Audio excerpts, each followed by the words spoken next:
এখন যে যাই করুক তার ফল কিচ্ছু হবে না। শুধু 1 মিনিট বাকি আছে সময় শেষ হবার। আপনার বৌমা এখনো আসেনি। এবার যে অনর্থ হবে কেউ খণ্ডন করতে পারবে না। এরকম বলবেন না গুরুদেব। এই রুচিতা এক্ষুনি এসে পড়বে। ঋতু, রুচিতা কোথায়? পরিক্রমার সময় শেষ হয়ে যাচ্ছে। আমি গিয়ে দেখছি। আমি এখানে বাবা।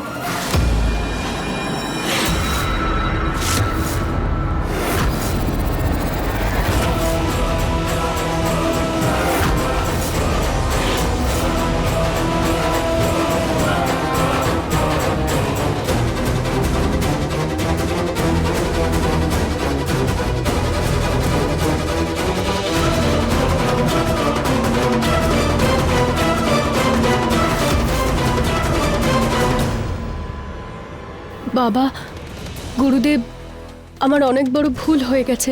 আমি এই পরীক্ষাটা পূর্ণ করতে পারিনি।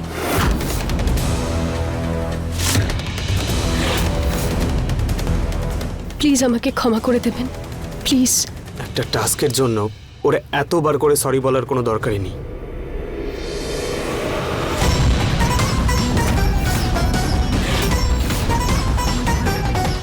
সম্পূর্ণ করতে পারোনি মানে? তুমি এই পরীক্ষার গুরুত্ব জানতে তো? নিহারের জন্য করছিলে তুমি। তোমার স্বামীর জীবন তোমার কাছে এইটুকুও গুরুত্বপূর্ণ নয়? সাবিত্রী তো যমরাজের কাছ থেকে সত্যবানের প্রাণ ফিরিয়ে এনেছিল, আর এই কষ্ট সহ্য করতে পারলে না? দিদা, আমি পুরো চেষ্টা করেছিলাম, কিন্তু আমি করে উঠতে পারিনি। আমি হেরে গেছি দিদা, আমি হেরে গেছি।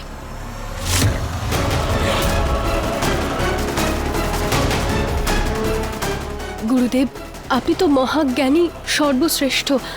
আপনি নিশ্চয়ই আর কোনো উপায় বের করতে পারবেন। প্লিজ আমাকে অন্য কোনো উপায় বলে দিন না। আর কোনো উপায় নেই বালিকা।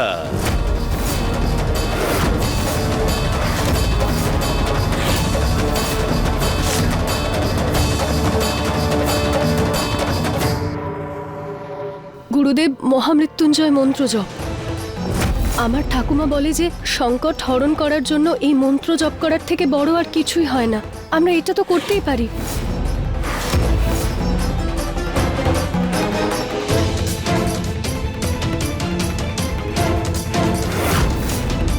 হ্যাঁ হ্যাঁ, রুচিতা একদম ঠিক বলছে। আমিও শুনেছি মহামৃত্যুঞ্জয় মন্ত্র জপ করলে তো অনেক বড় রোগও ঠিক হয়ে যায়। আর এটা তো ছোট সমস্যা, এটা তো ঠিকই হয়ে যাবে।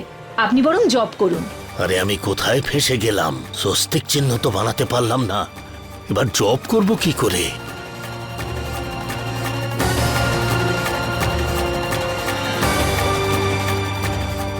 গুরুদেব তোমায় যা বলেছে সেটা তো তুমি করলে না রুচিতা। তাহলে এখন জব করে কি হবে? এখন জব করে আর কোনো লাভ নেই। লাভ হয়তো হবে না, কিন্তু মনের শান্তি তো হবে। আপনি জব করে দিন।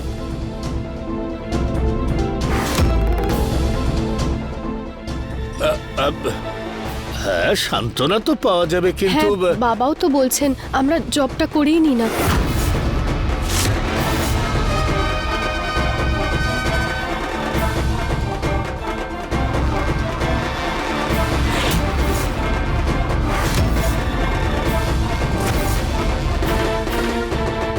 ओम त्र्यंबकं यजामहे सुगंधिं पुष्टिवर्धनम् उर्वारुकमिव वंदनाय मृत्योर्मोक्षि अमामृताम्। ओम त्र्यंबकं यजामहे सुगंधिं पुष्टिवर्धनम् उर्वारुकमिव वंदनाय मृत्योर्मोक्षि अमामृताम्।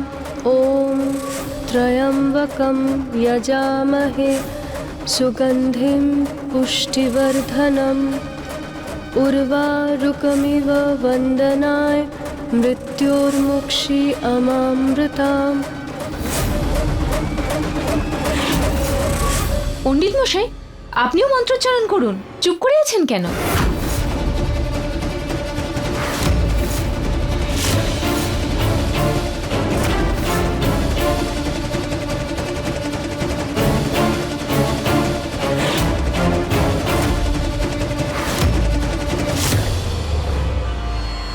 আমার শরীরটা কেমন হচ্ছে, মাথাটা ঘুরছে।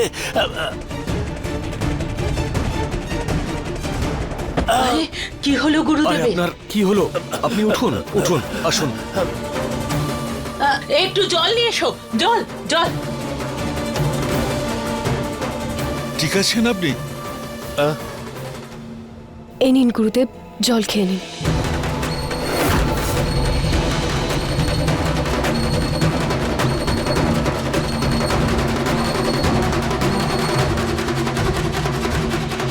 গুরুদেবকে বিশ্রাম করতে দাও। হ্যাঁ, আপনি হস্তমুখ প্রক্ষালন করে বিশ্রাম নিয়ে নিন।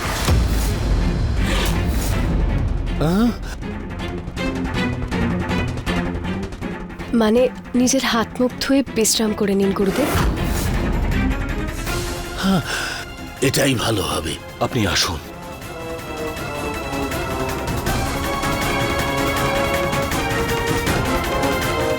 জোর বাঁচান বেঁচে গেছি, না হলে এবার তো ফেঁসেই যেতাম। কিছু একটা করে ওকে এখান থেকে সরাতেই হবে।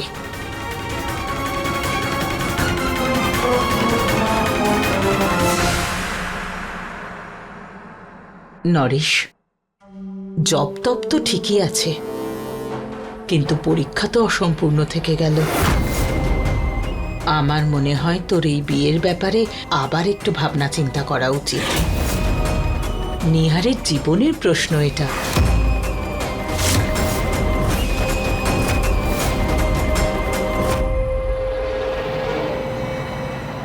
বেশিক্ষণ তোমার এই নাটক চলবে না। শিগগির রুচিতার ব্যবস্থা করো, যাতে নিহার আর রুচিতার সম্পর্ক ভেঙে যায়। আর একটু কাজ বাকি আছে, সেটাতে কোনো গন্ডগোল যেন না হয়, বুঝেছো তুমি?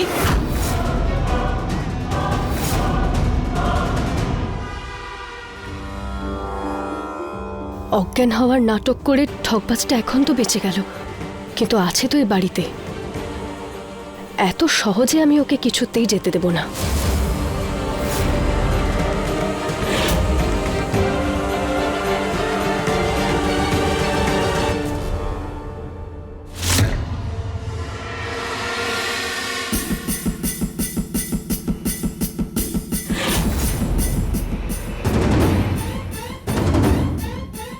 নরেশ বাবু, আপনার বৌমা পরীক্ষা পূর্ণ করতে পারেনি, যেরকম আমি বলেছিলাম। আপনার ছেলেকে সংকট থেকে বাঁচানোর জন্য আমার কাছে আরো কোনো উপায় নেই। এখন সিদ্ধান্ত আপনাদের হাতে। আপনি কি আপনার ছেলের মঙ্গল চান, নাকি এদের সম্পর্ক?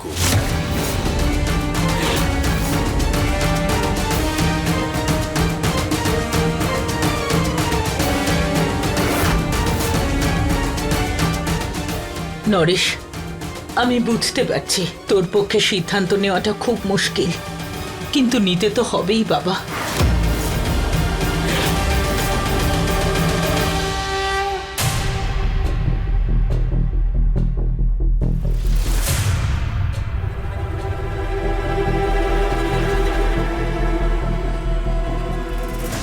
বাবা, আমার জন্য যদি নিহার বাবুর সত্যি কোনো ক্ষতি হয়, তাহলে এই সম্পর্ক থেকে পিছিয়ে যেতে আমি রাজি।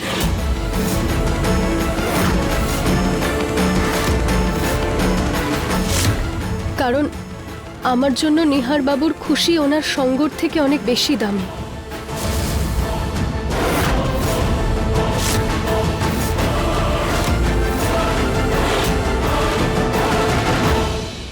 এসব কি বলছো মা? এমন কিছু ঘটবে না, আমরা অন্য কোনো রাস্তা বার করব।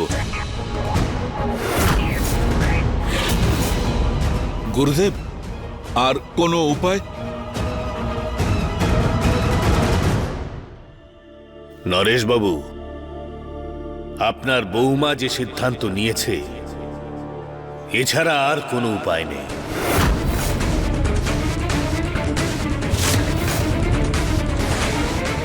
এই সম্পর্ক রাখার তো আমারও ইচ্ছে নেই, কিন্তু এরকম বোকার মতো অন্ধবিশ্বাসের বশে কে সম্পর্ক ভেঙে দেয়?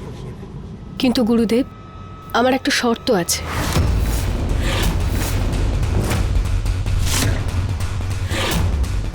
আর যতক্ষণ আমার শর্ত পূর্ণ না হয়, আমি নিহার বাবুকে ছেড়ে কোথাও যাব না।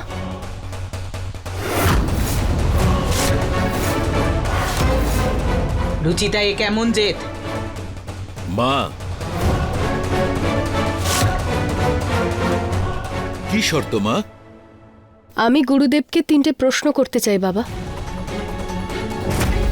গুরুদেব মহাজ্ঞানী, এত বড় ধর্মাত্মা, তাই আমি ওনার থেকে শাস্ত্রের ব্যাপারে কিছু জানতে চাই। শুধু এতটুকুই অনুরোধ, প্লিজ আপনি না বলবেন না। এটা তো খুবই সহজ ব্যাপার মা। আমার মনে হয় না গুরুদেবের এতে কোনো আপত্তি থাকবে। কি গুরুদেব? কিন্তু এটা তো ছেলে মানুষই, নরেশ।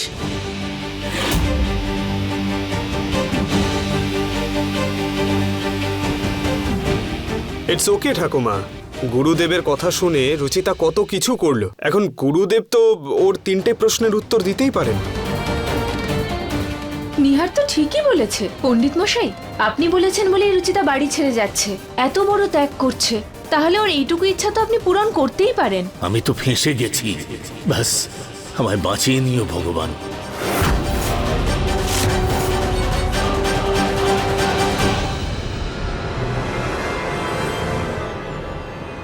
বলো মা।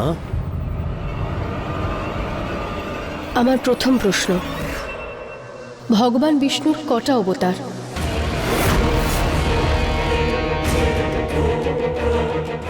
এ তো খুব সহজ প্রশ্ন, কিন্তু কি জানে এই বোকা এটা জানে কিনা। ব্যাস এইটুকুই? হ্যাঁ গুরুদেব, বলুন না।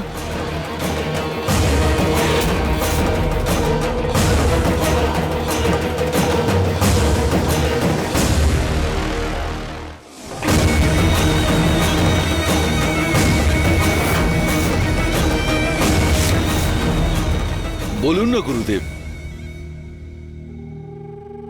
মা, ভগবান বিষ্ণুর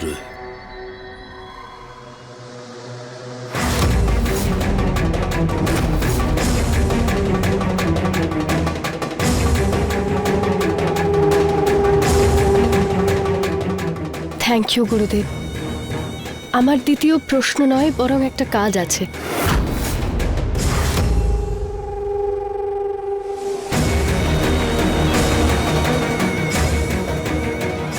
গুরুদেব, এই কাপড়টাতে আপনার শুভ হাত দিয়ে স্বস্তিক বানান। আর আমাদের স্বস্তিক চিহ্ন নিয়ে কিছু বলুন, যে আমরা এটা কেন বানাই, এটার গুরুত্ব কি? হাজার বার একে বলেছিলাম যে স্বস্তিক বানানো শিখে নে। ভগবান জানেও শিখেছে কিনা। আরে বারবার তো চেষ্টা করেছি, কিন্তু প্রত্যেকবারই উল্টো হয়ে গেছে।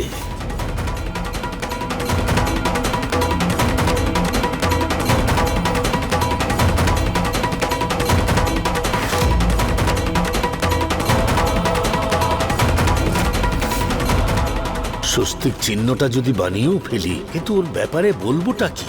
আমি তো কিছু জানিই না। কি হলো গুরুদেব, আঁকুন না। আমি এই স্বস্তিকটাকে আপনার আশীর্বাদ মনে করে সব সময় আমার সাথে রাখবো।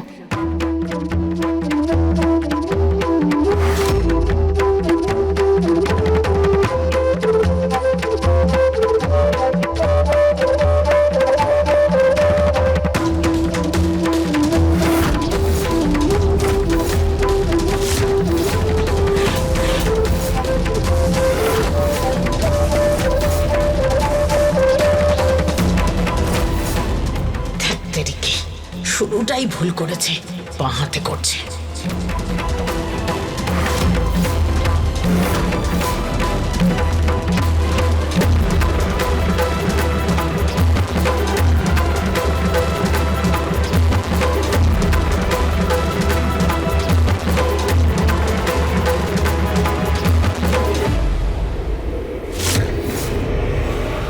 কি ব্যাপার গুরুদেব, আপনার হাত কাঁপছে কেন?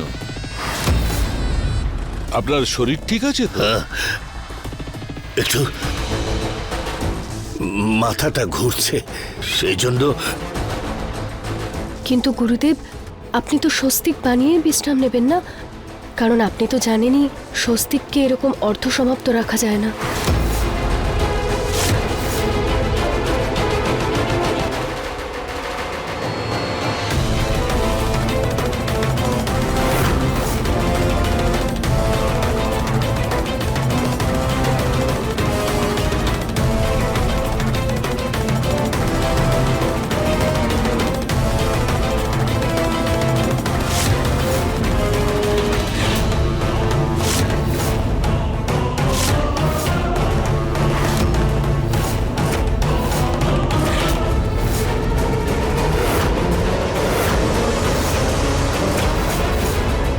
এই স্বস্তিক চিহ্ন তো উল্টো।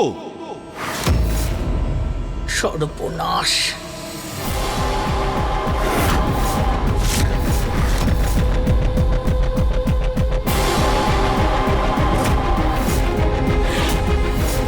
এটা তো আমিও বানাতে পারি গুরুদেব, আপনার থেকে এত বড় ভুল কি করে হলো? হ্যাঁ গুরুদেব, আপনি উল্টো স্বস্তিক বানালেন কেন? তোমার কোষ্ঠীর গ্রহ উল্টো তো, সেই জন্য উল্টো স্বস্তিকটা বানিয়েছি। এটা শাস্ত্রের ব্যাপার, তুমি বুঝবে না মা। আচ্ছা, কোন শাস্ত্রতে এরকম লেখা আছে?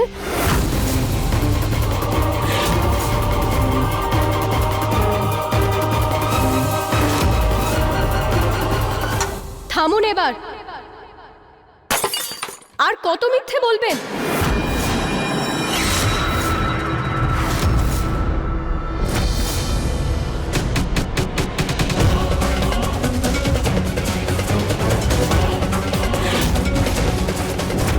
বিশ্বাস আর অন্ধবিশ্বাসের মধ্যে একটা পার্থক্য থাকে, কিন্তু তোমাদের মতো ঠকবাজরা নিজেদের লাভের জন্য মানুষকে অন্ধবিশ্বাসী করে তোলো, যাতে ওনারা ভয় পেয়ে যায় এবং তোমাদের মত অনুযায়ী চলে।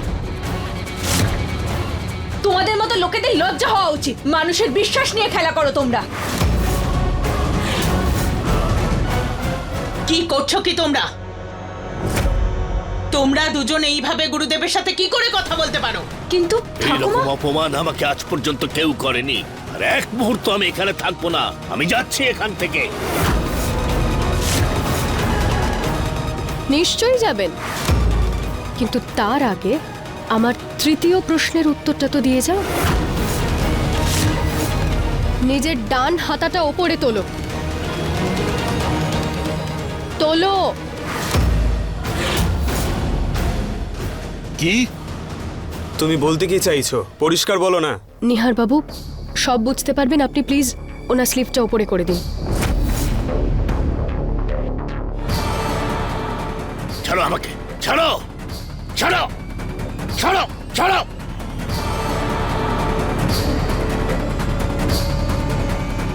আমার অপমান আমি আর এইভাবে সহ্য করব না। ছাড়ো আমাকে।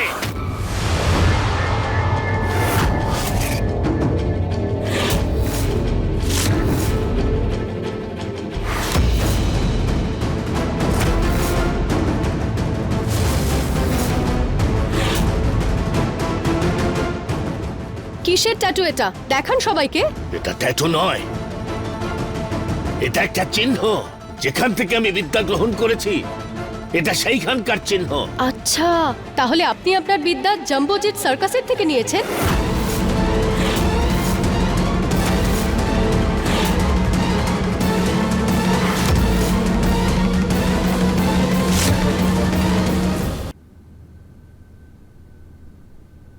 এই দেখুন বাবা, জাম্বো জেট সার্কাসের লোগো এটা।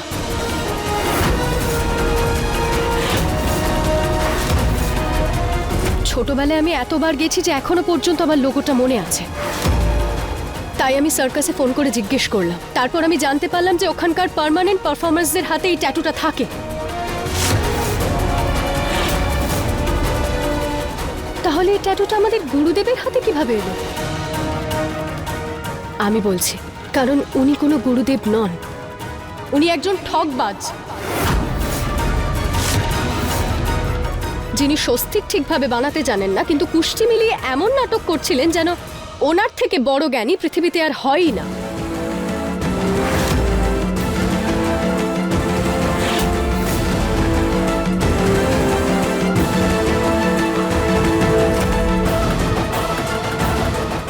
সত্যিটা কি? তুই আসলে একজন পুরোহিত নাকি একজন ফ্রড? আমাকে, যেতে দাও আমায়।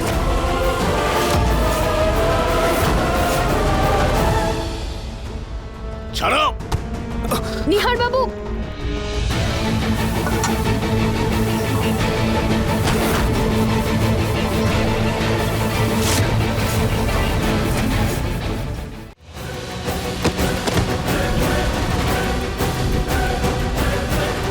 ছাড়ো আমাকে, ছাড়ো, ছাড়ো, মেরো না আমাকে, যেতে দাও আমায়, প্লিজ প্লিজ ছেড়ে দাও আমায়। তোকে ছেড়ে দেবো? হ্যাঁ, তোর জন্য আমার পুরো ফ্যামিলি টেনশন করছে। আমার পুরো পরিবারটাকে অন্ধবিশ্বাসী করে দিলি। এই মেয়েটাকে পরীক্ষা দেওয়ার জন্য কত কষ্ট সহ্য করতে হলো, আর তুই বলছিস যে তোকে ছেড়ে দেবো? তোকে তো আমি... আর জানি না কাকে কাকে ফাঁসিয়েছে এই লোকটা।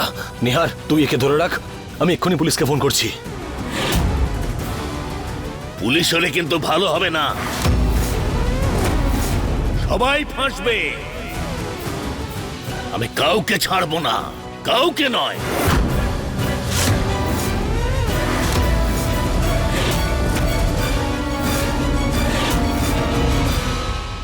কাউকে ছাড়বো না মানে?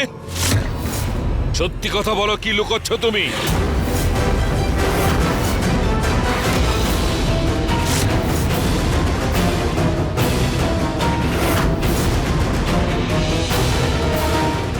ও যদি সত্যিটা বলে দেয় তাহলে আজই এই বাড়িতে আমার শেষ দিন হবে।